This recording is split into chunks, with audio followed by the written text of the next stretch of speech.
രണ്ടുപേരെയും കണ്ടെത്താൻ കഴിഞ്ഞു എന്നതാണ് ഇപ്പോൾ കിട്ടുന്ന വിവരം. കട്ടിലിൽ കിടക്കുന്ന നിലയിലാണ് ഇരുവരും. നേരത്തെ നമ്മളോട് അവർ സൂചിപ്പിച്ചിരുന്നു. കട്ടിലിൽ കിടക്കുന്ന നിലയിലാണ് രണ്ടുപേരും ഉള്ളത്. അതായത് ബിജുവും അദ്ദേഹത്തിൻ്റെ ഭാര്യ സന്ധ്യയും. അവരുടെ ഇപ്പോഴത്തെ സ്ഥിതി എന്താണെന്ന് അറിയില്ല. നേരത്തെ അനക്കം ഉണ്ടായിരുന്നു, തലയൊക്കെ ഉയർത്തിയിരുന്നു എന്നതാണ്. പക്ഷേ സമയം കുറേയായി, അവർക്ക് പരിക്ക് പറ്റിയിട്ടുണ്ട്. അതുകൊണ്ട് ഏത് നിലയിലാണ് അവരെ പുറത്തെടുക്കാൻ കഴിയുക എന്നതൊരു ആശങ്കയുണ്ടാക്കുന്ന കാര്യമാണ്. പക്ഷേ ശ്രമങ്ങൾ നടക്കുന്നു. വേഗത്തിൽ തന്നെ പുറത്തെടുക്കാൻ കഴിയട്ടെ എന്നൊരു പ്രതീക്ഷയാണ്. കട്ടിലിൽ കിടക്കുന്ന നിലയിലായിരുന്നു രണ്ടുപേരും എന്നാണ്. ഒരുപക്ഷെ ആ അപകടം വന്ന സമയത്ത് പെട്ടെന്ന് അവർ അതിലേക്ക് വീണുപോയതോ മറ്റോ ആയിരിക്കാം. അങ്ങനെയായിരിക്കാം ഈ അപകടം സംഭവിച്ചത്.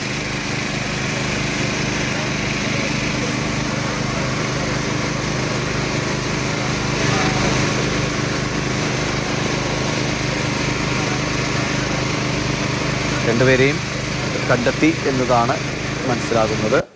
പക്ഷേ രണ്ടുപേരും ഗുരുതരമായി തന്നെ പരിക്കേറ്റ ആയിരിക്കും എന്ന് കരുതുന്നു. കാരണം കോൺക്രീറ്റ് പാളികളൊക്കെ അവരുടെ ദേഹത്തേക്ക് പതിച്ചിട്ടുണ്ട്. ജെയിനുണ്ടോ?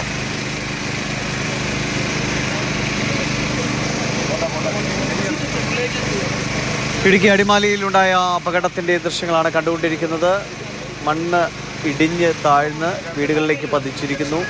അതിൽ രണ്ടുപേർ കുടുങ്ങിപ്പോയി. അവരെ കണ്ടെത്തി. ജെയിൻ, രണ്ടുപേരെയും കണ്ടെത്തി എന്നത് ഉറപ്പിക്കാവുന്ന ഒരു വിവരമാകുന്നു. അവരുടെ ആരോഗ്യസ്ഥിതിയെക്കുറിച്ച് എന്തെങ്കിലും ഒരു അറിയാൻ കഴിയുന്നുണ്ടോ?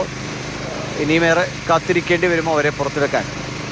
ദിവിഷ്, രണ്ടുപേരെയും കണ്ടെത്തിയിട്ടുണ്ട്.